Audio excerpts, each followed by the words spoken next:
Em relação ao nosso assunto sobre profetas menores, a gente ainda vai falar um pouco sobre a palavra profética a partir de José Luiz Sicre, e aqui ele chega a falar sobre a força e fraqueza da palavra profética. E ele chega a dizer o seguinte: os livros proféticos são talvez os mais difíceis de todo o Antigo Testamento. Para compreender uma mensagem tão encarnada na realidade de seu tempo, é preciso conhecer as circunstâncias históricas, culturais, políticas e econômicas em que tais palavras foram pronunciadas. Os profetas, além disso, usam com frequência uma linguagem poética, e todos sabemos que a poesia é mais densa e mais difícil que a prosa. Deste modo, intervenções em seu tempo provocaram calafrios de tão blasfemas, hoje parecem insignificantes para muitos leitores, e palavras de profunda significação humana e religiosa passam despercebidas para muitos cristãos. Imagino como soariam interessantes estes textos em nossos ouvidos se os antigos profetas ressuscitassem. Com esta intenção, ofereço algumas adaptações de textos proféticos. Podem suscitar escândalo e mal-estar, parecer estúpidas e utópicas, mas têm duas vantagens: podem ajudar-nos a entender a forma em que se expressaram e os motivos por que foram perseguidos ou passaram por iludidos. E aí nisso ele chega a pegar um trecho aqui, quando fala: entrai em Betel e pecai, em Gilgal e multiplicai os pecados, oferecei pela manhã os vossos sacrifícios, e ao terceiro dia os vossos dízimos, queimai pão fermentado como sacrifício de louvor, proclamai vossas oferendas voluntárias, porque é assim que gostais, filhos de Israel, oráculo do Senhor. É um trecho aqui de Amós capítulo 4, versículo 4 e 5. E aí, por exemplo, ele chega a estar, o Sicre está falando: se lermos este texto numa Eucaristia ou num ato penitencial, quase ninguém entenderá o conteúdo. A maioria das pessoas não sabem o que é Betel, muito menos Gilgal. Desconhecem a expressão oferecer sacrifícios, só ouviram falar de sacrificar-se ou mortificar-se. Ignoram o que são os ázimos e os dons voluntários. E quanto ao dízimo, talvez lembrem que o antigo catecismo mandava pagar dízimo segundo o costume. Um autêntico fracasso, expressão plena da fraqueza da palavra profética, fraca por ter se encarnado até as últimas consequências. Mas agora, tentemos ressuscitá-las. Soaria mais ou menos assim. Aí aqui num contexto católico: ide à Aparecida e pecai, ao santuário do bom Jesus e multiplicai os pecados. Ide à missa todos os dias, oferecei vossas velas e esmolas, correi as romarias e procissões, as bênçãos e as novenas, rosários e celebrações, porque é assim que gostais, católicos, oráculo do Senhor. Ou seja, quando bota desse jeito, um católico entenderia o seguinte: não, peraí, eu não vou para a Aparecida para pecar. Deu para entender? Eu não vou ao santuário para multiplicar os meus pecados. Então, quando o cara escuta isso, ele entende que o profeta está dizendo: pessoal, continuem aí, bancando os crentes aí, fica aí, continua fazendo o que vocês estão fazendo. Então, vocês estão fazendo a religião bonitinho, né? Você é dizimista, você vai para o culto, você prega, você levanta a mão e continua multiplicando seu pecado. Então, aí você percebe uma contextualização. Mas na poesia pura, você de repente não percebe um negócio desse. Então, é uma das coisas que Sicre fala sobre a dificuldade. Quanto, por exemplo, os gêneros literários, a gente viu aqui a questão da força e da fraqueza, né? Você tem um impacto, mas ao mesmo tempo você tem dificuldades na contextualização. Quanto aos gêneros literários, tem gêneros derivados da sabedoria tribal e familiar, e chega até a dizer, né, que desde tempos muito antigos, a família, o clã, a tribo empregaram os recursos mais variados para inculcar o bom comportamento, para refletir sobre a realidade que rodeia crianças e adultos. Exortação, interrogação, parábola, alegoria, bênçãos e maldições, comparações, de todos eles há exemplos nos profetas. Aí, quanto a gêneros derivados do culto, podemos classificar aqui hinos, orações, instruções e talvez os oráculos de salvação. Gêneros derivados do ambiente judicial. Às vezes os profetas empregam o discurso acusatório, a formulação casuística ou em alguns elementos destes gêneros para inseri-los num contexto mais amplo. Então, por exemplo, Ezequiel 22, versículos 1 a 16, contém as acusações típicas do fiscal num processo. Neste contexto judicial, se situa também a enumeração de uma série de comportamentos justos que termina com a declaração da inocência de quem vive de acordo com eles. Ezequiel 18, versículos 5 a 9. E este espírito jurídico tão acentuado em Ezequiel é o que o leva a outros exemplos de formulação casuísticas. Então, a gente tem uma situação dessa. Gêneros derivados da vida diária. Inclua aqui uma série de cantos que surgem nas mais diversas situações da vida: amor, trabalho, morte. O famoso Cântico da Vinha de Isaías é uma canção de amor. Ezequiel Isaías 5, versículo 1 a 7. Ezequiel oferece um exemplo de canção do trabalho doméstico, realizado por uma dona de casa, que lhe servirá para comparar com o futuro de Jerusalém. Ezequiel 24, versículo 3 até o 3 a 5. E deixa eu ver. É isso aí. Então, em outra ocasião, pronuncia um oráculo que pode se chamar o canto da espada. Ezequiel 21, versículo 13 a 21. Tem também os gêneros estritamente proféticos. Dois casos merecem especial atenção: o oráculo de condenação dirigido a um indivíduo e o oráculo de condenação contra uma coletividade. Ambos constam de diversos elementos, mas são essenciais à denúncia do pecado e ao anúncio do castigo. É aquela questão de você fez isso, isso, isso e isso, por causa disso vai acontecer pá.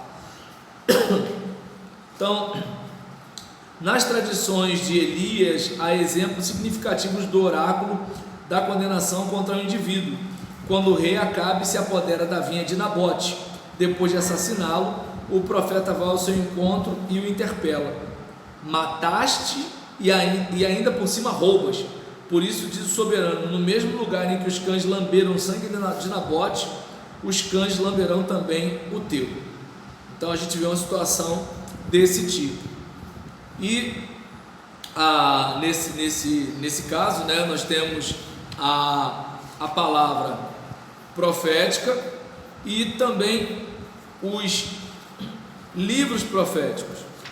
Então, nesse caso dos livros proféticos, nós temos algumas informações. A Bíblia hebraica inclui neste bloco os livros de Isaías, Jeremias, Ezequiel e os 12 como se fosse um material, certo? Não, isso daí é na Septuaginta. E então os 12 são Osés, Joel, Amós, Obadias, Jonas, Miqueias, Naum, Abacuque, Sofonias, Ageu, Zacarias e Malaquias. Então a gente, por exemplo, observa aqui que a tradução grega dos 70, chamada de Septuaginta, já falei sobre ela aqui, né? Então traz algumas mudanças na ordem dos 12 e os coloca antes de Isaías. Por outro lado, depois de Jeremias, introduz Baruque, Lamentações e Carta de Jeremias. Estes acréscimos são compreensíveis. Baruque foi secretário de Jeremias e Lamentações são atribuídas pelos 70 a este grande profeta. Não é raro que ambas as obras sejam colocadas depois de seu livro. Na realidade, o livro de Baruque não foi escrito pelo discípulo de Jeremias e as Lamentações não são suas, mas esses detalhes não eram conhecidos nos séculos passados. Isso aqui é o comentário do Sicre sobre esses livros. Deixa eu ver aqui. Nossas edições costumam incluir também, entre os livros proféticos, Daniel, embora os judeus os coloquem entre outros escritos, Ketuvim. A decisão atual parece certa, já que Daniel é, ao menos em parte, o representante mais genuíno da literatura apocalíptica, filha espiritual da profecia. Deixa eu ver aqui. O principal problema que estes livros nos oferecem é o de sua formação. A questão é tão complexa que cada livro mereceria muitas páginas.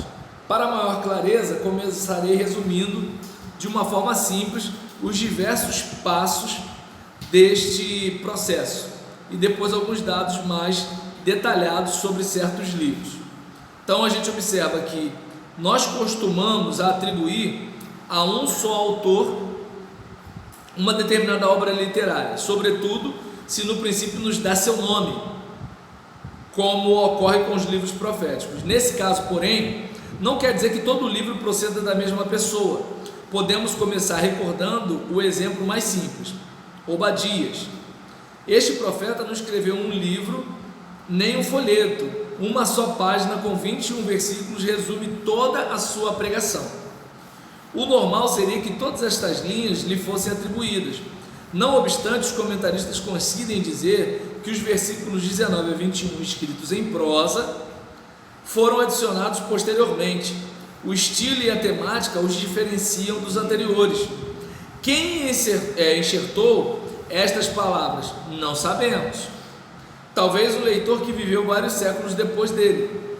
Se a mensagem mais curta de toda a Bíblia traz problemas insolúveis, imagine a paciência de que vamos precisar para estudar os 66 capítulos de Isaías, os 52 de Jeremias, os 48 de Ezequiel, limitando-nos a ideias gerais e simplificando muito, podemos indicar as seguintes etapas na formação dos livros proféticos.